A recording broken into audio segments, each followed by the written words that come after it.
Hi, I'm Stormy Hedinger. I'm an independent consultant with Paparazzi Jewelry, and today I'm going to show you how to make a Plinko board, or Plinko, as it's called on the show, out of mostly Dollar Tree items for those girlies on a budget. Don't mind my closet behind me. My craft closet's open, and you can see all of my stuff, including I keep everything. Don't know when you can reuse it. So I'm going to give you a list of items you need. You need a good super glue. Unfortunately, Dollar Store does not carry this, but you can get it at Dollar General for 3 small ones for $1. It's the Loctite super glue. You're going to need, at the Dollar Tree, they have like these little coins in a package of 30. You're going to need those. Those are going to be your Plinko chips. You're going to need a piece of thin plexiglass, super thin. You can get that at Hobby Lobby. It's like $2.99, and you can use your 40% off coupon. Don't forget to use your coupon.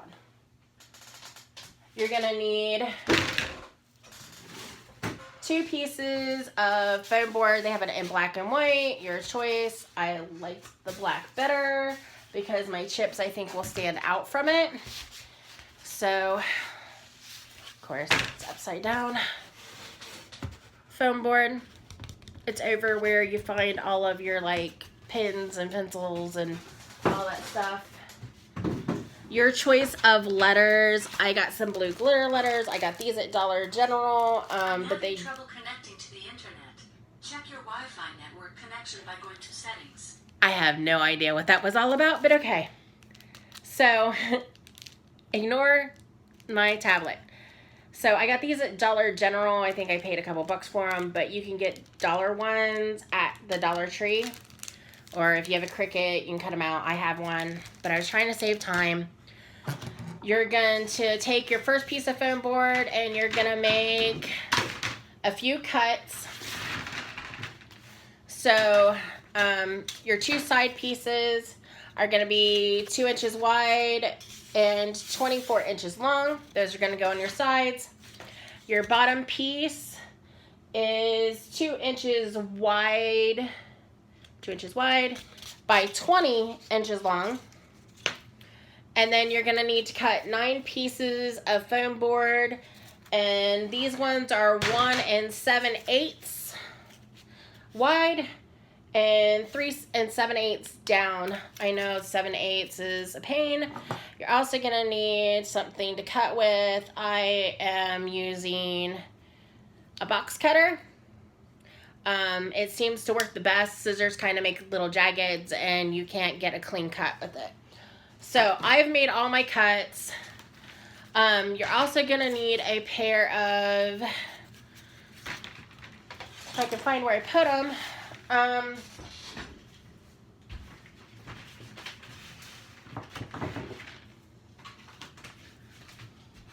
a pair of cutting pliers, like that.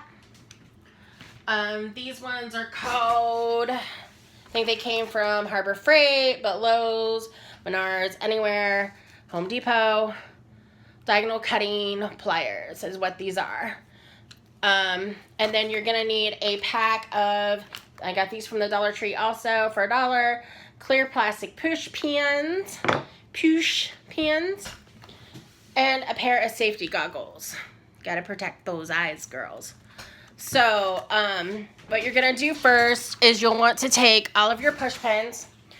They're too long and they will go through the foam board. So you want to take your cutting pliers and not all the way down at the bottom. You want to bring yourself up a little bit, little over halfway down. And you want to cut off your push pins. You're going to be super gluing these into your board, so it really doesn't matter. But you're going to have to cut those off, or they're going to stick right through the foam and you're going to hurt yourself. You're going to get cut, blah, blah, blah. So Again, those are your cuts. So you can pause it if you need to write it down. And what you need is push pins, 2 foam boards, super glue, letters, E6000, plexiglass, plastic coins, safety glasses, and your diagonal pliers. And let's get started. So, put my plexiglass off to the side here. Mine's got a couple cracks and stuff in it. My husband had it downstairs. So I stole it from him so that I have it. If you don't have plexiglass, that's fine. You could probably do it without it. The only thing is sometimes the coins will fall out, is what we found when we made the first one. So be careful. I'm going to move you guys over here and kind of show you what I did, and to get you to the point that I'm at now, because like I said, I tried this once before, and yeah, it ended on me. You're only allowed a 45-minute video on YouTube, y'all, just to let you know. And I'm not good at editing and all that other stuff. So here we go. You're going to make all your cuts. Get your push pins ready. And then, let me put you down here so you can see. You're going to take, I put my pegboard over top of this to mark this. And I'll show you, I'll grab my pegboard here so I can show you what I did. You're going to put the push pins in to make that scattered style for the Plinko chips to go down.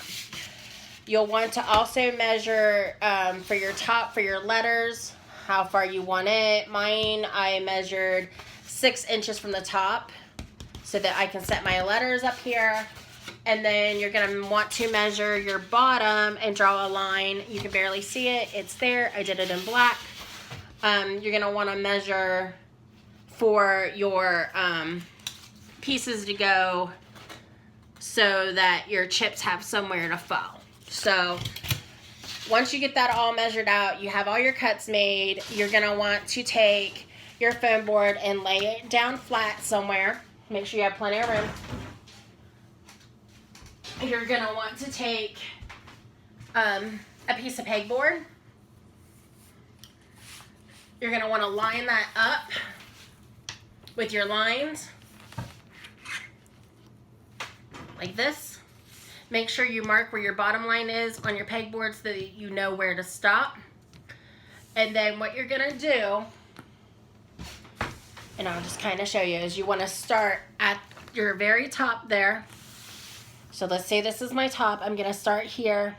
I'm going to put my pin in here, skip a line, put a pin in, skip one, put a pin in, and I'm going to do that all the way across my poster board. Then I'm going to skip the whole next entire line so that there's enough space for that coin to get through. You got to skip that line.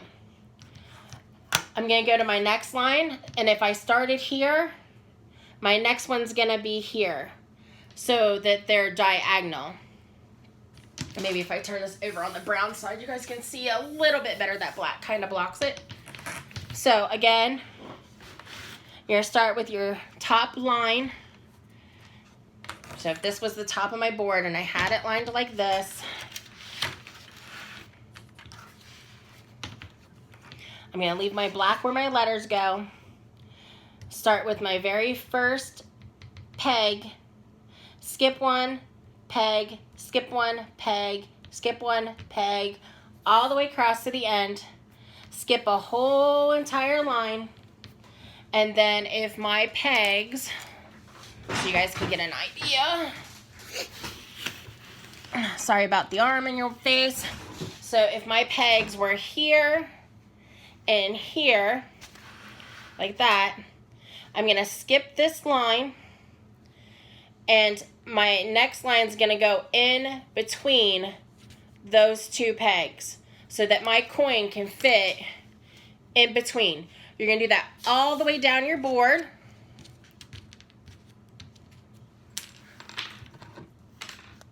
I have a live at 8:30. We'll see if I make it. Let me move my pegboard out of the way.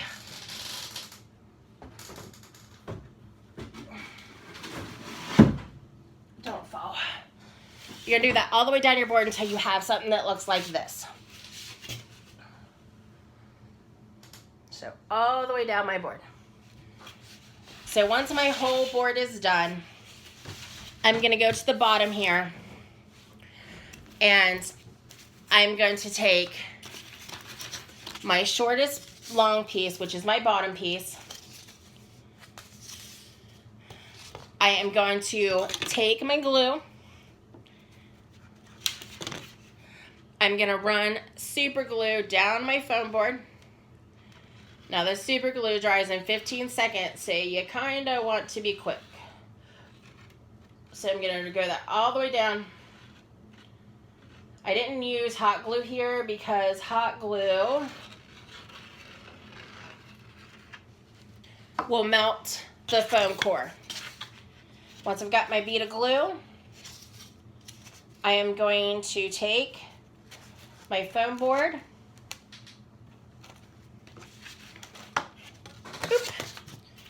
and I am going to stand it up, find my edges, make sure that I'm lined up on the back. I'm going to press that down and let it glue. Hopefully I didn't just glue my pants to my leg because I dripped my glue through, y'all. Yeah, that kind of crafter. You can also use some blue painter's tape if you don't want to sit here and hold this. It sets pretty fast, as you can see. So once that's set,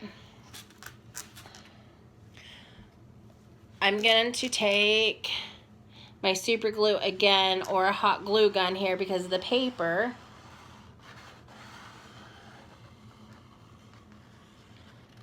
Will not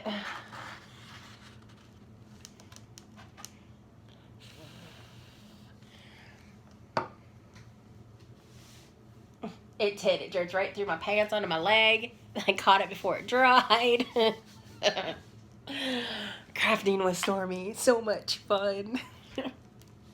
So, once that gets good and dry there, I'm going to take my pieces and I am going to glue them even with each one of my pegs all the way across. I'm not going to do that right now because we're in a time crunch, right? So once I get those all glued down, I can come back and glue those later also. I'm going to take my sides and I am going to glue them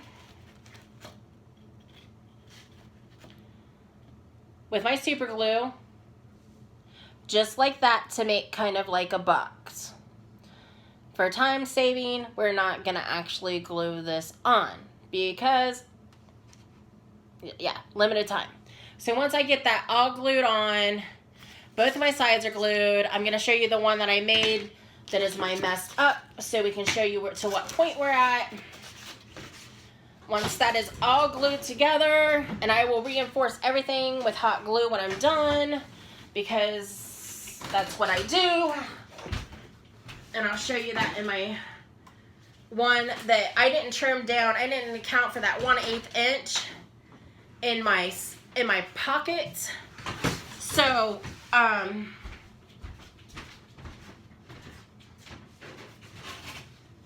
when I went, because I wanted to put a front on this to kind of have somewhere for my coins to lay, I tried to trim down and it made it really yucky and uneven. So I decided to make another one. But at this point, your board should look something like this. So once I get to this point and I've got everything the way I want it, I went through and I put hot glue on the insides of these to make them nice and sturdy. I took hot glue across my back to make that nice and sturdy. As you can see, my push pins came through the first time too. That's when we came up with cutting them off, and it works a lot better. I'm going to take E6000. E6000. If you guys don't have any of this, you should. It's amazing. And I'm going to take my plexiglass, and I'm not going to glue mine down right now because it's going on my other board. I'm going to take my plexiglass, and I'm going to skip that first row because my plexiglass isn't quite big enough to hit my first row up there. See, I've got a little big gap, which is fine because normally when it comes off the board, it comes off in the middle. So I'm going to glue, I'm going to put E6000 in each one of my pegs, and I'm going to glue down my plexiglass. So once I have it all glued down, it should look something like this, which is impossible for y'all to see. Something like that. So that is as far as I've gotten. I've thought about gluing a front on this, just a little thin piece. I'd say maybe an inch, so that way when your coin falls in your slot, you can still see the coin. But pretty much that's how to make a Plinko board, or Plinko, or yeah, we're just calling it Bling-Co because, you know, we sell bling. So I hope that helps. If you have any questions, I'm on Facebook under Trinkets and Lace. You can come find me, follow me, come like my page, and message me, and I'll help you the best I can with a little video or tutorial. You guys, thanks for watching. Have a good day, and always sparkle.